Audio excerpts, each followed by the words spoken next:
책상을 다 치워버리니까 너무 좋은데요. 네.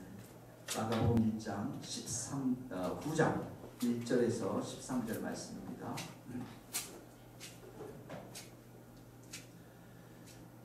9장 1절 다 같이 읽겠습니다. 또 그들에게 이르시되 내가 진실로 너희에게 이르노니 여기 서 있는 사람 중에 죽기 전에 하나님의 나라와 권능으로 임하는 것을 볼 자도 있느니라 하시니라.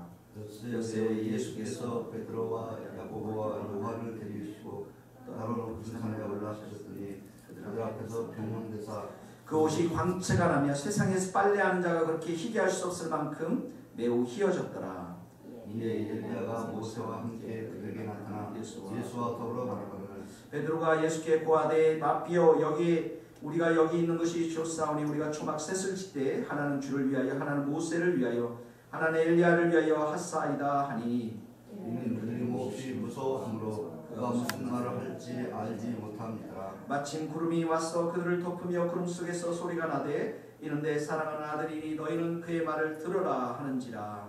문득 둘러보니 아무도 보이지 아니하고 오직 예수와 자기들 뿐이었더라. 그들이 산에서 내려올 때 예수께서 경고하시되 인자가 죽은 자 가운데서 살아날 때까지는 본 것을 아무에게도 이루지 말라 하시니 그들이 이 말씀을 마음에 두며 서로 논의하되 죽은 자 가운데서 살아나는 것이 무엇일까 하고 이에 예수께 묻자와 이르되 어찌하여 서기관들이 엘리야가 먼저 와야 하리라 하나이까. 이르시되 엘리야가 과연 먼저 와서 모든 것을 고쳐주고 어찌 인자에 대하여 기록된 많은 고난을 받고 너희를 강하라 하셨느니라. 그러나 같이 읽읍시다. 그러나 내가 너희에게 이르노니 엘리야가 왔을 때 기록된 바와 같이 사람들이 함부로 대우하였느니라 하시라. 마가복음 9장 2절에 보면 마가복음 9장 1절은 성경의 성경을 이해하는데 가장 난해한 구절 중에 하나입니다. 이 말씀 다음에 우리가 공부하도록 하고요. 2절 3절에 보면은 한번 같이 읽겠습니다.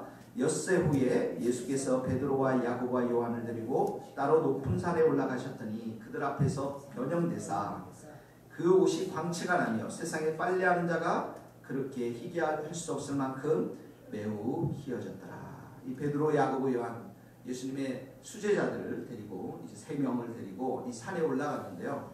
왜 산에 올라갔을까요? 네, 영성 있는 사람이 기도하러 올라갔다고 말씀하시고, 그리고 이제 몸이 약한 사람은 등산 가서 그 몸을 좀 튼튼하기 위해서 이 누가복음의 말씀에 보면 똑같은 이렇게 기사를 썼는데 예수님이 기도하기 위해서 이 산에 올라갔다 이렇게 기록하고 있습니다. 그러니까 산에 올라간 목적이 쉬기 위해서 간 것도 아니고 운동을 하기 위해서 간 것도 아니고 그곳에 올라간 목적은 예수님께서 기도하기 위해서 그 자리에 갔습니다. 이 예수님께서 이 사건이 변화산에 올라가서 지금 기도한 이 사건을 전후로 해가지고 마가복음은 여러 가지로 판도가 바뀌는데 갔다 올라가서 내려오시면서 예수님께서 고난에 대해서 말씀하십니다. 성경에 보면 예수님께서 초반에는 치유와 귀신 쫓는 사역들을 많이 하세요. 근데 후반적으로 가면 갈수록 그런 사역들을 많이 안 하십니다. 그리고 집중적으로 가르치는 말씀 중에 하나가 뭐냐면 예수님의 고난, 예수님의 십자가, 예수님과 제자들을 향한 핍박 이런 것들에 대해서 많이 가르치고 있습니다. 한마디로 말하면 이제는 어려운 상황, 그 십자가의 상황을 직면할 수밖에 없기 때문에 예수님께서 기도하러 가신 거예요. 여러분, 우리가 처음 예수님 믿으면 하나님께서 모든 것 다 잘해주잖아요. 사업도 잘 되게 하고 웬만하면 하나님께서 눈 감아 주시면서 오냐 하면서 그 초신자들을 하나님의 사랑으로 이렇게 인도하십니다. 웬만한 것을 다 봐준다고 그런 말씀도 하시는데 뭐 술 마셔도 처음부터 막 그 하나님께서 징계를 하시거나 교회에 좀 빠져도 거짓말 조금 해도 크리스찬답지 않게 좀 살아간다 할지라도 웬만한 것은 이렇게 주님께서 참고 인내하시지만, 그러나 시간이 더하면 더할수록 우리를 그냥 내버려 두지 아니하시고 정말 악은 모양이라도 버릴 만큼, 우리 안에 죄의 모든 것들을 다 버릴 만큼 간섭하시고 때로는 우리를 징계하시고 때로는 어려움들을 주시면서 거룩하게 하고자 하는 하나님의 뜻이 우리들 가운데 있게 된 것을 보게 됩니다. 결국 뭐냐면 우리도 좁은 길, 십자가의 길을 가도록 하시는 것이, 주님이 가신 그 길을 가도록 하시는 것이 그 목적이라는 것이죠. 근데 이렇게 주님의 길을 가기 위해서 가장 중요한 것 중에 하나가 뭐냐면 기도라는 거예요.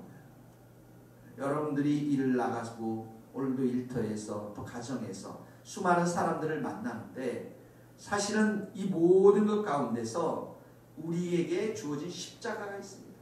이 십자가를 지기 위해서는, 이 고난을 통과하기 위해서는 기도 외에는 그 자리를 통과할 수 없다라는 것들을 우리 가운데 보여주고 있다라는 것입니다. 그러므로 우리는 비가 오나 눈이 오나 이 성전에 사람이 있거나 없거나 언제든지 주님 앞에 무릎 꿇고 기도하는 이 시간이야말로 우리가 이 땅을 이기고 승리할 수 있는 지름길이라는 사실을 우리가 깊이 깨달아야 될 줄로 믿습니다. 그래서 저도 좀 새롭게 결심을 했어요. 더 우리에게 많은 기도가 필요하고, 기도하면 할수록 그 좁은 길, 십자가의 길이 힘들지 않게 가는데, 기도 안 하면 그 길을 가는 사람들은 너무너무 힘이 들고 갈 수 없는 길. 이게 하나님 나라의 원리라는 것입니다.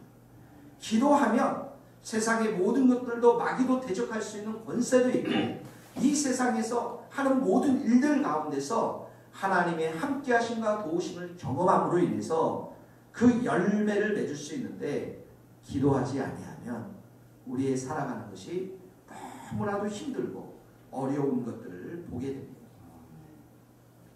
그러므로 우리가 늘 기도하는 성도들, 기도하는 목회자, 기도하는 우리 주님의 세교회의 동역자들이 될 수 있기를 바랍니다. 저는 기도하는 동역자들이 제일 좋습니다. 물론 우리 성도들도 좋고 다 좋지만, 함께 기도하고 함께 눈물을 흘리고 함께 주님 앞에 무릎 꿇을 수 있는 사람들이 있다는 것이 가장 큰 힘이 됩니다. 왜 우리가 서초 강남 땅에 이 기도의 집을 세우려고 합니까? 왜 그렇습니까? 주님의 재림의 날 우리가 정말 깨어있는 교회가 되기 위해서는 기도 외에는 능력을 받을 길이 없기 때문에 그렇습니다. 기도할 때 오늘 하나님이 우리에게 힘 주실 줄 믿습니다. 우리 새벽 예배 끝나면 우리가 이 성도들이 여기 모여서 잠깐이라도 같이 함께 또 한 목소리 기도하고 또 흩어져서 기도하고 이렇게 하니까 훨씬 더 힘이 나고 좋은 것 같습니다. 자, 이렇게 기도하러 가셨는데 예수께서 높은 산에 올라가서 그들 앞에서 변형이 됐습니다. 3절에 보니까 옷이 광채가 나며 세상에서 빨래하는 자가 그렇게 희귀할 수 없을 만큼 매우 희어졌더라. 이 빨래하게 하는 자가 희귀했다라는 것은 아마도 우리 옛날에 어머님들이 연탄불에다가 세수대야를 놓고 거기다가 아이들 그 기저귀를 다 놓고 삶아서 하얗게 정말 빨아가지고 그 빨래에 그 말리는 곳에 넣으면 하얗게 된, 그거보다도 훨씬 더 광채가 나고 그렇게 하얀색으로 변화되는 것이 아닌가. 그런데 우리가 마태복음이나 다른 복음서에 보면은 예수님이 옷뿐만 아니라 얼굴빛이 아주 해처럼 빛났다고 성경은 기록하고 있습니다. 그러니까 예수님이 땅에 있는 인간의 육신의 모습과 하늘에 있는 예수님의 모습은 도저히 비교할 수 없는 그런 영광스러운 모습이라는 사실을 우리는 이 가운데서 볼 수가 있다는 것이죠. 마태복음 17장에는 예수님이 얼굴이 해처럼 빛났고, 요한계시록도 마찬가지, 해가 힘있게 비추는 것처럼, 여러분 해가 힘있게 쫙 비치면 어떻게 해요? 눈을 갖다 댈 수 있어요? 거기에? 될 수가 없습니다. 워낙 그 빛이 강렬하게 우리에게 비춰지기 때문에 그 빛을 뚜렷하게 바라볼 수가 없는 것이죠. 이런 모습이 예수님의 모습이라는 것입니다. 무슨 말입니까? 그분은 하나님의 아들이시고 그분은 우리의 전능하신 하나님이시기 때문에 우리 인간으로 오셔서 우리의 슬픔과 고통과 눈물과 어려움을 다 하시는 분이지만 그 모든 것들을 해결할 수 있는 분이 우리 예수님이라는 사실을 우리가 믿음의 눈으로 영광스럽게 변한 예수님을 바라봐야 될 줄로 믿습니다. 자, 그리고 나서 보니까 7절에 읽어봅시다. 같이 읽어봅시다. 시작. 마침 구름이 와서 그들을 덮으며 구름 속에서 소리가 나되 이는 내 사랑하는 아들이니 너희는 그의 말을 들으라. 자, 신구약의 이 구름은 하나님의 영광과 임재를 상징합니다. 예수님이 승천하실 때 어떻게 뭘 타고 가셨죠? 청룡열차요? 구름을 타고 가셨습니다. 구름을. 그러니까 이 하나님의 영광, 하나님의 임재를 상징하는 이 구름입니다. 신의 삶 때도 구름이 임했죠. 성막에도 어떡합니까? 성막을 다 지어놓고 그 성막 안에 어떡합니까? 하나님의 영광, 구름이 가득 차 있는 것을 보게 되어집니다. 교회는 이렇게 하나님의 임재하심, 하나님의 영광이 가득 찬 교회가 되어야 돼요. 우리가 기도하고 우리가 정말 찬양을 드리고 하나님의 말씀이 선포되면 선포되어질 수 있도록 이 성전에는 하나님의 영광과 임재가 가득하여서 앉기만 해도 사람들이 그 위엄과 졸음 앞에 압도될 수밖에 없다는 것이죠. 제가 오늘 교회에 있을 때는 하도 그 자리에 너무 많은 사람들이 눈물을 흘렸기 때문에 이 강대상을 주요 수많은 사람들이 눈물을 흘렸기 때문에 처음 갔던 완악한 사람도 예배 시간에 눈물을 흘리는 거죠. 저한테 그런 말을 처음 갔는데 그 교회 들어가니까 예배를 듣는데 눈물이 그렇게 많이 나요. 이 사람 교회를 식실하게 다닌 사람도 아니었어요. 그만큼 하나님의 영광과 임재가 가득했다는 거죠. 자, 그러면서 구름이 임하면서 그 속에서 무슨 말씀이 들립니까? 이는 내 사랑하는 아들이요. 예. 이 마태복음에 보면 내 사랑하는 아들이요 내가 기뻐하는 자라 이렇게 나오고 있습니다. 그리고 두 번째 말씀 뭐라고 말씀했어요? 너희는 그의 말을 들으라.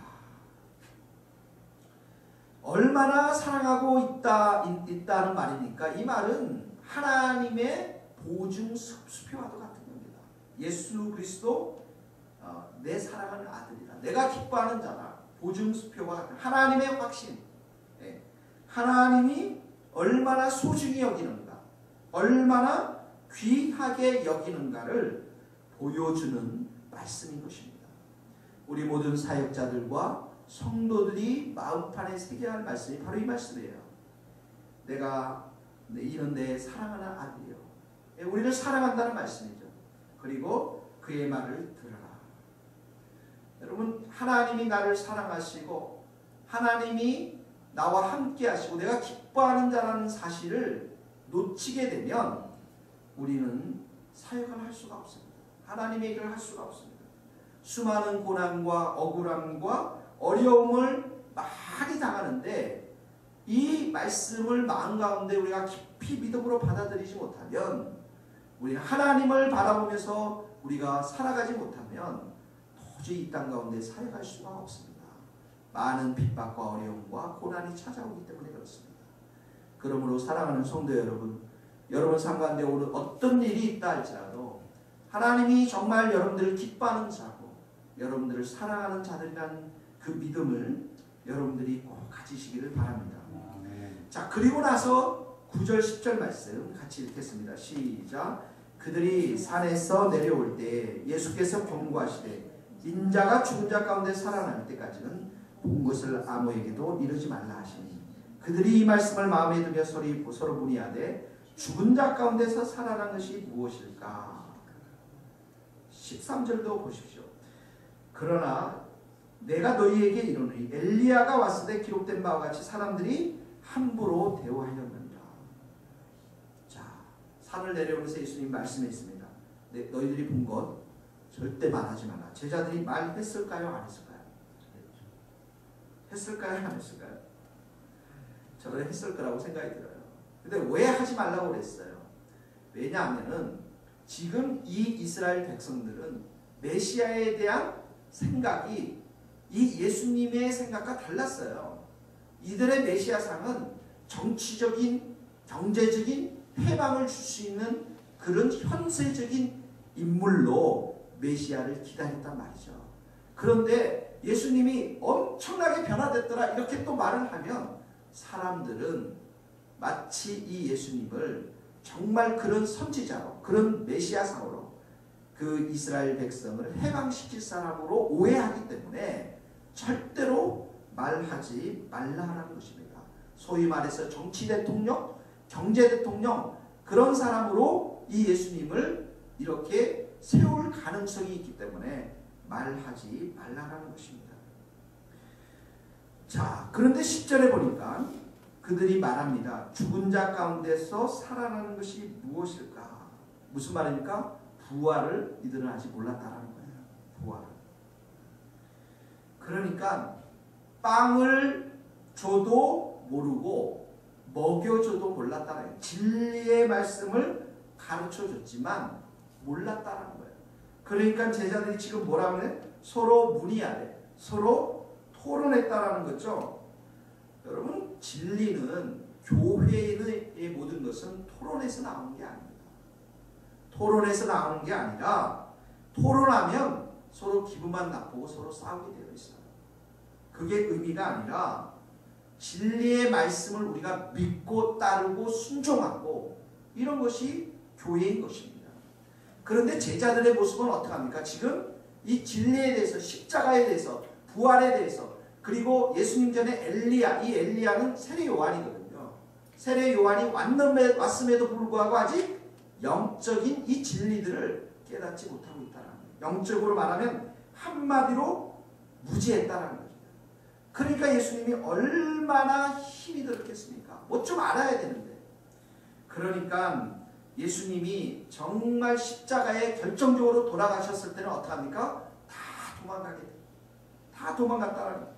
정말 하나님의 뜻이, 하나님의 진리가 이 교회를 향해서, 이 마지막 세대를 향해서 이렇게 선포되고 얘기했는데 사람들은 거기에 대해서 별 관심이 없고, 어떻게 하면 이 세대 가운데서 내가 돈 많이 벌고, 어떻게 하면 이 세대가 내가 편하게 살고, 어떻게 하면 내가 이 세상 가운데서 하나님의 도우심을 받아서 성공할 것인가, 이렇게 추구하는 자들과 별 다른 게 없었다는 것입니다. 그런데 중요한 것은 이런 영적으로 무지했던 제자들을 향해서 예수님은 십자가에 죽으셨고요. 그리고 부활하셨고, 그리고 그들을 향해서 너희는 온 족속으로 가서 제자를 삼고 아버지와 아들과 성령의 이름으로 세례를 주고 내가 너희에게 분부한 모든 것을 가르쳐 지키게 하라. 올지어다 내가 너희와 함께 항상 함께 할지어다. 이런 놀라운 미션을 주고, 그리고 이들에게 사명을 주고 소명을 주고, 그리고 어떻게 합니까? 이들을 향해서 성령의 불을 주셔서 주님의 일을 행하셨다는 것입니다. 그러므로 우리는 부족하고, 우리는 무지하고, 우리는 연약하지만 주님께서 우리에게도 성령의 불을 주시고 성령의 충만한 은혜를 주신다면 우리도 진리의 말씀을 깨닫고 하나님이 맡겨주신 우리 시대의 사명을, 소명을 감당하게 될 줄로 믿습니다. 기도하시겠습니다.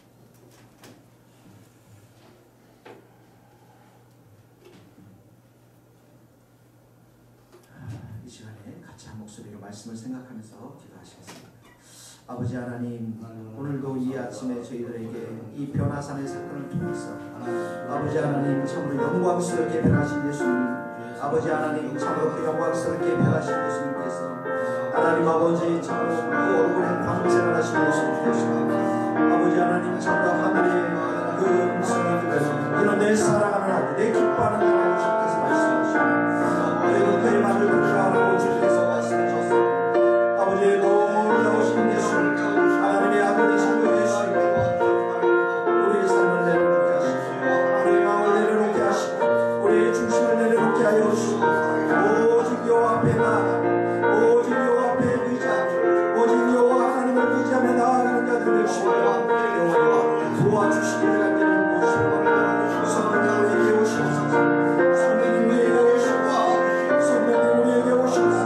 우리를 만져주시고 우리의 인간적인 생각들을 만져주시고 우리의 마음을 만져주시고 우리의 심령을 만져주시고 은혜를 만져주시고 오 하나님 아버지 주께서 우리의 마음 가운데 성령으로 충만케 하시고 은혜로 충만케 하시고 능력으로 충만케 하시고 하나님의 은혜와 능력을 우리 가운데 할 수 있도록 도와주시기 바랍니다. 아버지 하나님 우리에게 하나님 성령의 충만한 은혜를 주시옵소서. 하나님 이 진리의 말씀을 깨달을 수 있는 믿음을 주시고 그 진리의 말씀을 따라서 온전히 살아가는 하나님의 복된 자녀들이 받을 수 있도록 우리 하나님 도와주시기를 간절히 빌고 소원하고 의지합니다. 하나님 아버지 주님께서 우리를 불쌍히 여겨 주시옵소서.